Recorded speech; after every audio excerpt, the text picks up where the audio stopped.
계속해서 대구 경북 소식 전해드리겠습니다. 대구 서문교회에서 발생한 코로나19 집단 감염이 심상치가 않습니다. 지금까지 교역자 5명을 포함해서 20명 이상이 확진됐는데요. 이들이 다른 교회와 복지시설 같은 여러 다중이용시설을 다녀간 사실이 확인돼 교회발 감염 확산 우려가 커지면서 방역에 비상이 걸렸습니다. 보도에 조지한 기자입니다. 등록교인 3,200여 명인 대구 서문교회가 시설 폐쇄됐습니다. 교회에서 운영하는 카페 등이 있는 복지재단도 확진자가 발생하면서 문을 닫았습니다. 도심 한가운데 있는 대형 교회가 집단 감염되면서 주변 유동 인구도 크게 줄었습니다.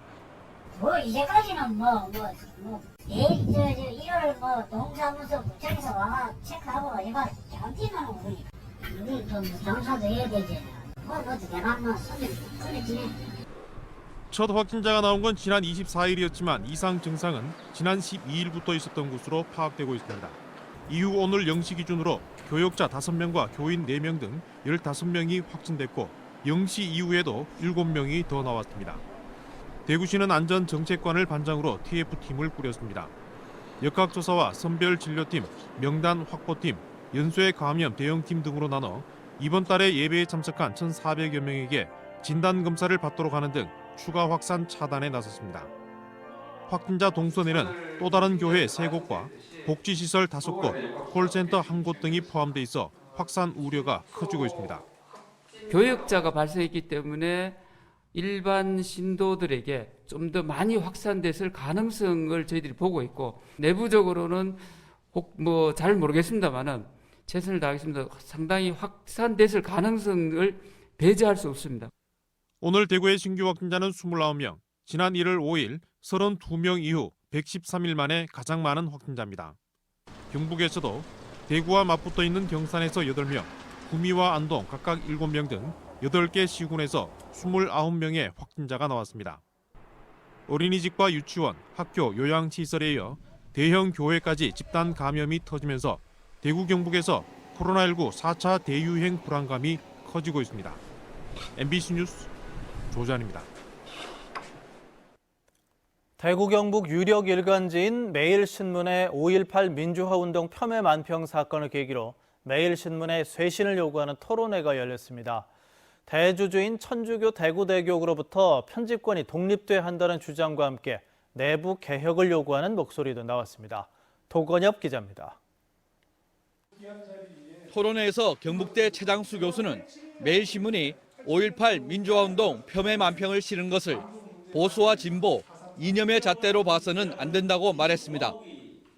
역사적 사실을 객관적으로 보지 않는 편파성을 보수주의로 포장해서는 안 된다는 겁니다. 대구 지역의 이 보수주의적 정서가 역사적 사건에 어떻게 접근하고 있는가에 대한 어떤 반성의 계기가 되었으면 좋겠다는 생각을 합니다. 공정하고 객관적인 보도라는 저널리즘의 가치를 훼손한 사례가 더 있다는 비판도 나왔습니다.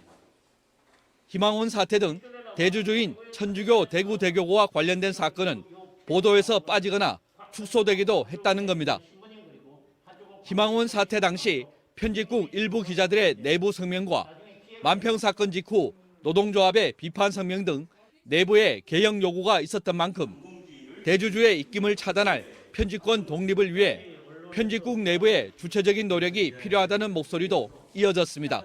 내부의 민주적인 과정, 이게 핵심이라고 봅니다. 그런데 편집권 독립이고 편집권 독립은 기사를 쓰는 기자들에게 많은 부분이 넘겨져야 가능한 거잖아요.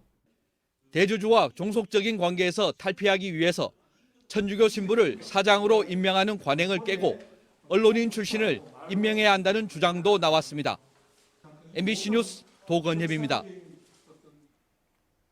달구벌 대구와 빛골 광주를 잇는 발빛 내륙철도 건설 사업이 좌초될 위기에 놓였습니다. 경제성을 이유로 국가 철도망 구축 계획 초안에 반영되지 않은 건데요. 영호남 6개 광역단체장이 경남 거창에서 공동 호소문을 발표하며 다시 반영시켜줄 것을 정부에 요청했습니다. 보도에 박재영 기자입니다. 대구와 광주를 고속철도로 잇자는 구상에서 시작된 달빛 내륙철도 4조 8,900여 원을 들여 대구와 광주 사이 191km 구간을 1시간 20분 만에 고속화 철도로 연결하는 사업입니다. 문재인 대통령의 영호남 상생 공약으로 지역 균형 발전, 동서 화합의 가치를 내걸고 철도가 지나는 14개 자치단체가 줄기차게 요구해 왔습니다. 영남과 호남을 연결해서 남북권이 국가 균형 발전에 중요한 축이 될 수 있도록 하는데 달빛 내륙 철도는 대단히 중요한 철도입니다. 하지만 시작도 못하고 좌초 위기로 몰렸습니다. 국토교통부가 최근 공개한 국가철도망 구축계획 초안에 달빛 내륙철도가 경제성을 이유로 반영되지 않고 추가 검토 사업 24건에 포함된 겁니다. 국토부가 오는 6월쯤 확정할 예정인 제4차 국가철도망 구축계획에 배제되면 2030년까지 사업 추진이 불가능합니다. 발등에 불이 떨어진 영호남 6개 광역단체장은 오늘 경남 거창에서 만나 달빛 내륙철도를 제4차 국가철도망 구축계획에 반영해 줄 것을 요구하는 공동 호소문을 발표했습니다. 남북축 위주의 노선을 탈피하고 동서축을 연결하는 철도망을 구축해 영호남 신경제권을 형성하고 국가 균형 발전, 역사 문화 자원 활성화를 이룬다는 주장입니다. 국민 통합과 국가 균형 발전을 이룰 수 있는 매우 중요한 사업이기 때문에 국가 철도망 계획에 반드시 반영될 것을 우리 영호남 시도민들이 한마음으로 오늘 호소했습니다. 국토부는 다음 달 말까지 각 시도의 의견 청취 기간을 거친 뒤 6월 말까지 4차 국가철도 계획안을 확정해 고시합니다. 추가 검토 사업에 포함된 달빛 내륙철도, 지난 10년간의 기다림과 노력이 꺼져가는 불씨를 되살릴 수 있을지 향후 결과가 주목됩니다. MBC 뉴스 박재영입니다. 대구 북구 함지산 팔거산성에서 1400년 전 신라에서 만들어진 것으로 보이는 나무 조각 문서와 목간 11점이 출토됐습니다. 손바닥 너비의 20cm 안팎의 목간은 통일신라 전까지 이 산성이 신라의 서쪽을 방어하는 전초 기지였다는 걸 보여줍니다. 손은민 기자가 취재했습니다. 함지산 정상에 위치한 팔거산성은 5세기 말에 조성돼 삼국신라의 전략적 요충지 역할을 했을 것으로 학계는 보고 있습니다. 2018년부터 발굴 조사가 진행 중인데 산성 안에 물을 모아뒀던 집수지 터에서 나무 조각에 글자를 쓴 목간 11점이 출토됐습니다. 보리, 벽, 콩, 목간 3점에는 곡물 이름이 적혔습니다. 세금을 걷거나 물품을 옮길 때 쓰는 물표 역할을 한 것으로 추정됩니다. 당시 곡물 같은 물자가 이곳에 집중됐다는 걸 짐작게 합니다. 임술년, 병인년 같은 연대도 등장합니다. 602년과 606년으로 추정되는데 백제의 신라 침공이 시작됐던 7세기 초 이 목간이 제작된 것으로 보입니다. 그동안 목간이 출토된 곳들은 대부분 군사와 행정 거점이었습니다. 팔거산성 역시 신라 완경 서쪽을 방어하는 전초기지였을 것으로 전문가들은 분석합니다. 곡물, 주민 이런 것들을 여러 해 걸쳐가지고 동원하고 생활했던 그런 모습을 이제 보여준다. 삼국 통일전쟁이 마무리되는 그런 시점까지 요 팔거산성이 굉장히 중요한 군사적 기능을 하고 있었고 그런 일면을 이게 이제 보여준다 이렇게 생각이 되고요. 목간에는 왕사, 하맥같이 뜻을 알 수 없는 표현들도 있었는데 먼저 발견된 신라 목간에서 풀지 못한 여러 수수께끼를 풀 실마리가 될 것으로 보입니다. MBC 뉴스 손은민입니다. 고 이건희 삼성그룹 회장 유족이 이른바 이건희 컬렉션을 사회에 환원하기로 한 가운데 대구미술관이 작품 21점을 기증받습니다.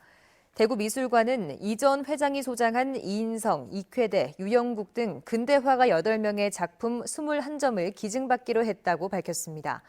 이인성의 노란 옷을 입은 여인상과 유영국의 산, 소동진의 자화상 등은 대구 미술사 연구에 큰 의미가 있다고 덧붙였습니다. 관급공사 수주에 편의를 제공하고 건설업자로부터 수억 원의 뇌물을 받은 혐의 등으로 기소된 엄태항 봉화 군수에 대한 첫 재판이 열렸습니다. 엄 군수는 뇌물수수와 직권남용 등 검찰이 적용한 혐의를 전면 부인했습니다. 김경철 기자입니다. 수억 원대의 뇌물수수 혐의를 받는 엄태항 봉화 군수가 첫 재판을 받기 위해 법원에 출석했습니다. 혐의 인정하세요? 맞습니다. 네. 받은 적이 없다는 말씀이신가요? 첫 재판에서 엄군수 측 변호인은 검찰이 제기한 공소 사실을 전반적으로 다툴 필요가 있다며 혐의를 전면 부인했습니다. 엄군수는 관급공사 이권에 개입했거나 직무와 관련한 청탁을 받은 사실이 없다는 겁니다. 검찰은 지난 1월 엄군수에게 총 4가지 혐의를 적용해 재판에 넘겼습니다. 먼저 엄군수는 태양광 발전소 건설 과정에서 건설업자 A씨로부터 9억 3천만 원의 뇌물을 받고 본인 소유의 태양광 발전소에 산사태가 발생하자 복구 비용으로 군 예산 1억 7,500만 원을 집행하려다 특혜 논란이 일자 뒤늦게 취소한 혐의를 받고 있습니다. 또 관급자재 납품업체에 기존 납품업자를 배제하고 측근인 건설업자 A씨에게 일감을 몰아주도록 한 혐의와 쓰레기 수거업체 등에게 500만 원과 1,000만 원을 받아챙긴 혐의도 받고 있습니다. 앞서 재판부는 확정 판결이 나기 전까지 엄군수의 재산 처분을 금지할 필요가 있다며 부동산과 주식 등 9억 5천만 원에 대해 추징 보전 명령을 내렸습니다. 이번 재판 도중 엄군수는 군수로서 살아온 이야기를 하고 싶다며 재판부에 발언 기회를 요청하기도 했습니다. 하지만 재판장은 이 사건과 관련이 없어 듣지 않겠다며 받아들이지 않았습니다. 한편 엄군수에게 현금 1,000만 원을 건넨 건설업자 B씨가 최근 유죄 선고를 받았고 업무상 배임 미수 혐의로 약식 기소된 봉화군청 공무원 2명도 벌금 200만 원을 받으면서 엄군수의 주장이 힘을 잃고 있다는 분석이 나옵니다. MBC 뉴스 김경철입니다. 포스코의 직업성 암 문제와 관련해서 안전보건공단이 역학조사에 착수했습니다. 최근 퇴직자 3명이 잇따라 산재 승인을 받으면서 조사가 시작됐는데 자칫 현장의 목소리가 반영되지 않는 반쪽짜리 조사에 그칠 수 있다는 우려도 나옵니다. 왜 그런지 장미쁨 기자가 전해드립니다. 38년 동안 포스코 제철소에서 일한 뒤 퇴직 1년 만에 암에 걸린 윤여화 씨는 최근 산업재해 승인을 받았습니다. 윤 씨처럼 산재를 신청한 퇴직자 3명이 최근 잇따라 산재 승인을 받았습니다. 수건 같은 걸로 이제 코하고 입을 싸는 형태 이런 식으로 근무를 했기 때문에 그 당시에는 성명이라는 인식이 그렇게 많지는 않았어요. 산재 승인이 잇따르면서 포스코 공정에서 발생하는 성면과 일산화탄소, 벤젠, 납 등 유해물질들로 인한 근무자들의 추가 피해 가능성도 제기됐습니다. 그동안에 농도가 낮게 평가됐던 물질들이 농도가 높게 측정될 가능성이 있고요. 정밀하게 측정을 해보면. 그다음에 과거에 측정되지 않았던 유해 물질들이 새로운 측정을 통해서 확인될 수 있다. 논란이 이어지자 산업안전보건공단은 포스코에 대한 집단 역학조사를 실시한다고 밝혔습니다. 철강 제조업 분야에서 실시되는 첫 번째 집단 역학조사로 제철소 작업 환경의 유해 요인 정밀 측정을 통해 질병 발생과의 연관성을 분석하게 됩니다. 조사 자체는 환영할 만한 일이지만 현장의 실제 위험성과 유해성이 제대로 조사에 반영될 수 있을지는 아직 미지수입니다. 먼저 현장에서 일하는 협력업체 직원과 일용직 근무자, 나아가 퇴직자와 사망자까지 조사 대상을 크게 확대해야 실효성도 높일 수 있다는 지적이 나옵니다. 실제로 포스코 정규직 퇴직자뿐만 아니라 플랜트 건설 노동자 1명도 지난해 산재 신청을 했고 2명도 추가로 산재 신청을 준비하고 있습니다. 가장 위험할 때가 정비 작업할 때인데 대정비 작업을 할 때인데 그 대정비 작업에 투입되는 분들이 건설 플랜트 노동자이니 그분들을 빼고 하는 거는 맞지 않다라는 거죠. 또 실제 작업 환경의 유해 요인을 잘 알고 있는 독립된 노동조합의 참여가 조사의 정밀도를 높일 수 있다는 지적도 나옵니다. 금속노조도 이번 조사가 노동자들의 생명과 관련된 문제인 만큼 노조가 직접 참여해 조사의 신뢰성과 실효성을 높여야 한다며 적극적인 참여 의사를 밝혔습니다. 객관적으로 조사에 참여할 수 있는 전문가들이나 노동자가 참여하지 않고 진행했을 때 포스코가 일방적으로 포스코가 원하는 곳에 원하는 방식으로 조사됐을 때 객관성이 결여될 수밖에 없고 한편 포스코는 이와 관련해 지난 1992년 조사를 시작한 이후 지금까지 작업 환경 측정 결과 유해 화학물질 기준치 초과는 단 한 건도 없었다는 입장을 밝혔습니다. MBC 뉴스 장미쁨입니다. 국방부가 오늘 아침 성주군 소성리 사드 기지의 발전기와 공사 자재 반입에 나서면서 주민들과 경찰 간의 물리적 충돌이 빚어졌습니다. 오늘 오전 7시 반쯤 국방부가 성주 사드 기지에 신형 발전기와 공사용 자재 반입을 진행하면서 이를 저지하려는 주민과 반대단체 회원 3명이 다쳤습니다. 앞서 지난 2월 25일에도 국방부와 미군이 사드 기지에 공사 장비와 자재를 반입하면서 주민과 충돌에 4명이 다쳤습니다. 세계 가스 총회에 대비한 엑스코 제2전시장이 오늘 개관했습니다. 2001년 개관한 엑스코는 2011년 15,000제곱미터 규모로 확장했는데 제2전시장 개관으로 2배인 3만 제곱미터 규모로 커졌습니다.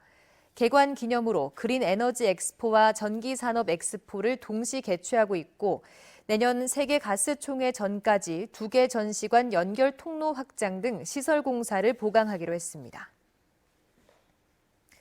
대구지방법원 형사 8단독 박성준 판사는 디지털 교도소 사이트를 운영한 혐의로 기소된 34살 A씨에게 징역 3년 6개월에 추징금 818만 원을 선고했습니다. A씨는 지난해 3월부터 6개월 동안 디지털 교도소 사이트와 인스타그램 계정을 운영하면서 성범죄와 살인, 아동학대 등의 사건 피의자 정보를 무단 게시한 혐의로 지난해 9월 베트남에서 붙잡혀 국내로 송환돼 구속 기소됐습니다.